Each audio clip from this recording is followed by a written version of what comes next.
I feel like this should be something we can all agree upon. She is every bit as good as these white people are saying that she is. Yes. Right? Absolutely. Like, we need to start there. That's a mistake that I'm definitely not going to make. And there's some, and I understand that there are some different multipliers that are added to players, sometimes up and sometimes down, depending on their race, especially if they're white. I get that. However, there are some players whose talent is such that we don't even have to lie. We don't even have to lie. It's like when Mark Jackson said that Steph and Clay are the best shooters of all time, and we was like, that's crazy. I don't know. What are the best shooting backcourt? Then it's give it a year or two, and then it's like, all right, guys, stop. Okay, let's stop. Gotcha. Okay, let's stop. Gotcha. It's the same with Josh Allen. It was like, hey, his college stats was bad. His NFL stats are bad so far. Then he started doing stuff, and it was like, oh, okay, I'm sorry. Okay. I was wrong. My bad. Because I'm not going to get entrenched on something that it's just an L. And I will say, however, they were wrong, and then we all got right. We were right, goddammit. I refuse to act like I was wrong, but he was throwing it to square bodies. I'm sorry. I could not help it. I'm sorry. I need to let this shit go. But you're not going to tell me that I didn't see what I saw. My bad. Continue with what else you were talking about. No. I mean, I think that's, to some degree, they were like, it's raining. And we was like, no, it's not raining. They saw some clouds off in the distance and it was sunny out. And then eventually we was all soaked. And they was like, see, it was raining the whole time. Like, no, maybe you saw some clouds that I ain't see. Fair. However, I was dry as shit. I was out here getting my melanin on out here. I was watching these interceptions, but now that man has created a biblical level flood with the rain. Yes. And I'm like, yeah, we wet, guys. We wet. Remember that time I said we wasn't wet? My bad. Yeah, I'm like, me and you, 2 by 2. Can we get on the boat? Right? Yes, what we need. But she's as good as advertised. And it ties me into like point number 2. And I think this is important. Media coverage is not meritocratic, nor are shoe deals. Okay.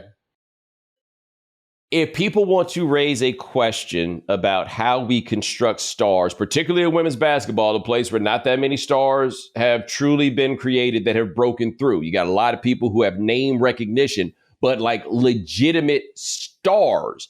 I don't think like Cheryl Swoops was a really big deal when she hit the scene in the early 90s. But I don't feel like even somebody like Diana Taurasi, I don't feel like they became stars in the way that Caitlin Clark right now is a star. That does not mean she was better than anybody else. That doesn't, like, it's kind of just how it worked out this time, right? I think there are a number of reasons, notably that, and you tell me what you think about this.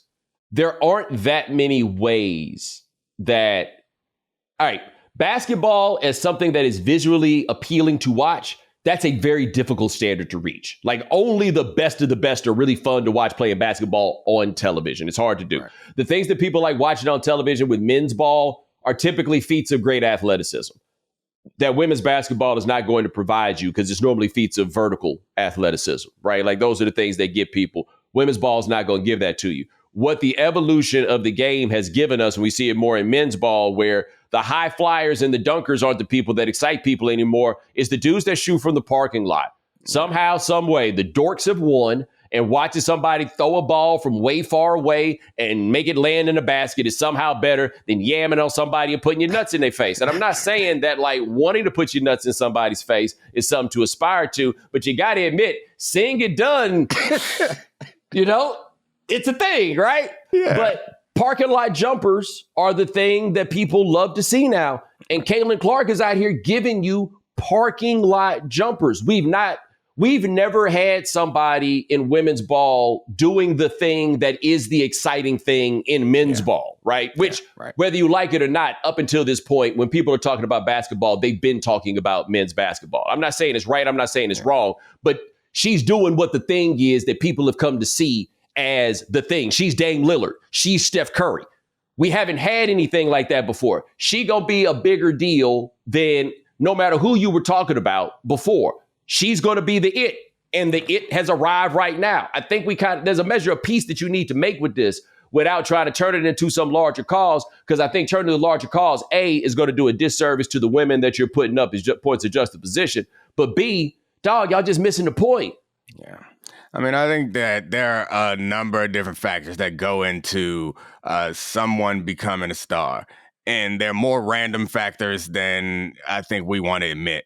And I think music, any type of art, and sports, I think, falls into the category of art. But any type of art, when you mix the commercial with it, there's going to be some things that are celebrated, more celebrated than others. And the broader criticism of it, to me, sometimes feels weird. So, like, I remember all of the Serena versus Kornikova stuff, which, like, that felt like a genuine reason to be annoyed and upset because it wasn't like I recognize the differences in them and why one would get endorsements based on accomplishment and one would get endorsements more based on appearance. Like, I'm not new to this. However, I understand people who are irritated by that because Serena was doing the thing that was amazing. It's not as if Caitlin Clark ain't the greatest women's college basketball player we've seen in a while. Or, I mean, forget greatest. It's not as if she doesn't have outstanding talent. So right. That is where I kind of get, like, I recognize part of her appeal is the white girl from Iowa. Like, I recognize, I'm not dumb. Like, I recognize that is part of the appeal. But I think anyone who's saying, like, that means she doesn't deserve certain things, I think that's the mistake. She deserves what she's getting because this is how the game has been set up right now. Like, the timing, I think, is part of it also. Like, the growth of women's basketball and timing.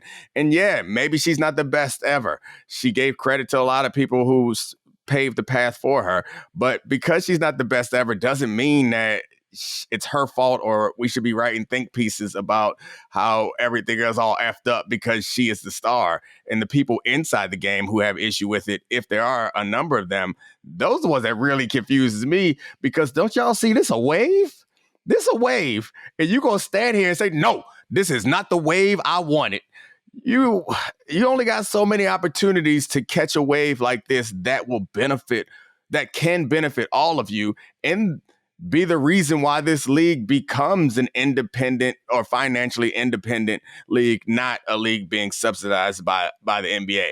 But I can't imagine anyone who considers himself a genuine fan of this standing here and like saying, yeah, I want this, but not this way. Like, right. I don't get that. Serena Kornikova, I thought that was different because it was so much more loaded, right? I mean, obviously, one thing to get out the way. Anna Kournikova or Maria Sharapova, I think Sharapova's probably the better one to bring into it, right? That may have been the one you said, but let's put it with Sharapova, right? Sharapova did complete the career Grand Slam, but she only won 5 total, right? Like, if you go do it like that, right? Go around, collect these things, da-da-da. But they tried so hard on that one, and I think she won the first 2 matches against Serena, and then she got dog walked like 75 times after that.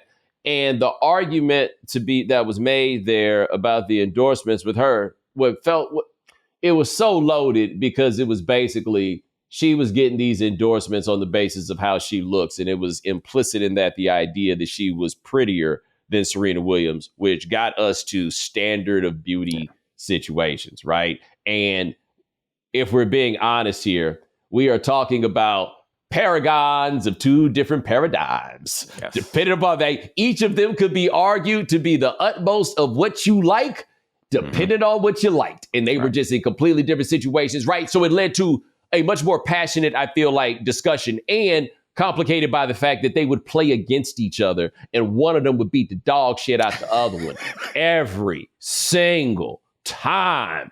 You know what I'm saying? Right. And it's just all the time. What's going on here, I think, is a collision of a lot of things coming together all at one time. And the creation of a star that, at least for right now, is kind of an individual star, unlike anything we've seen for that particular sport.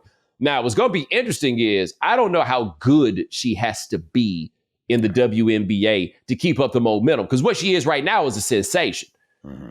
She ain't going to be a sensation just averaging, call it 19 points a game or whatever it is, or being an all-star, a very capable person.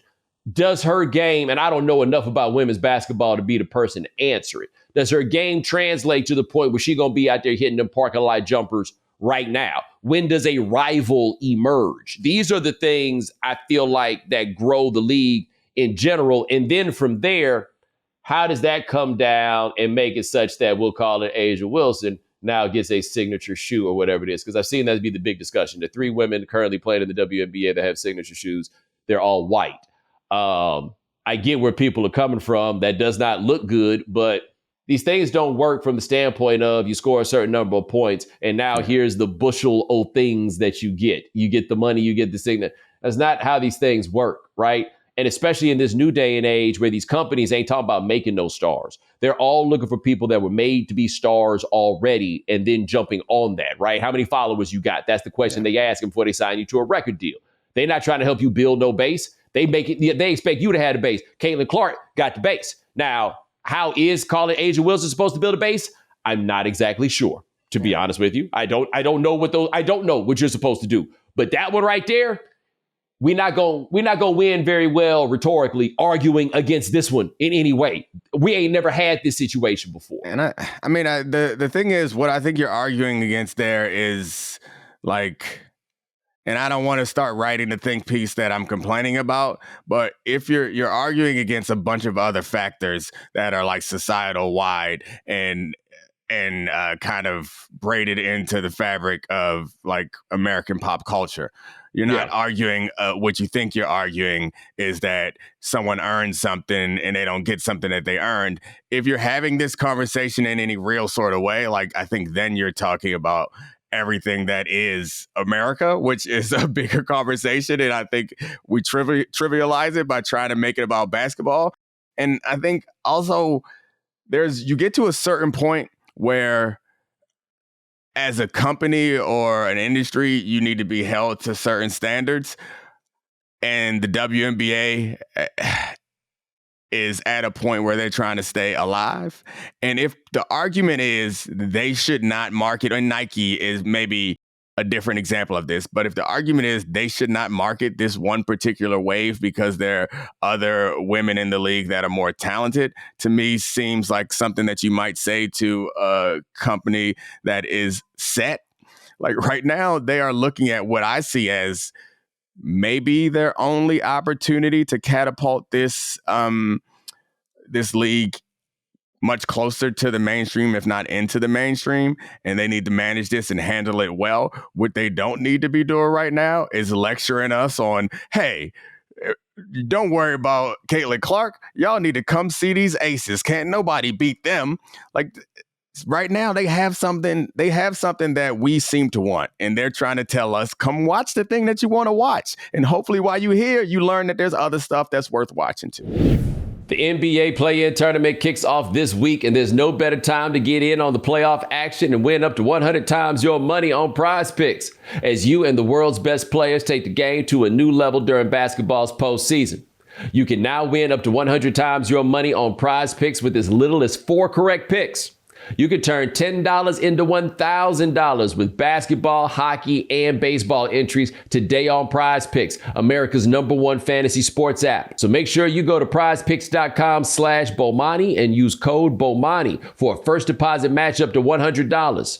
That's prizepicks.com/Bomani. Prize Picks, daily fantasy sports made easy.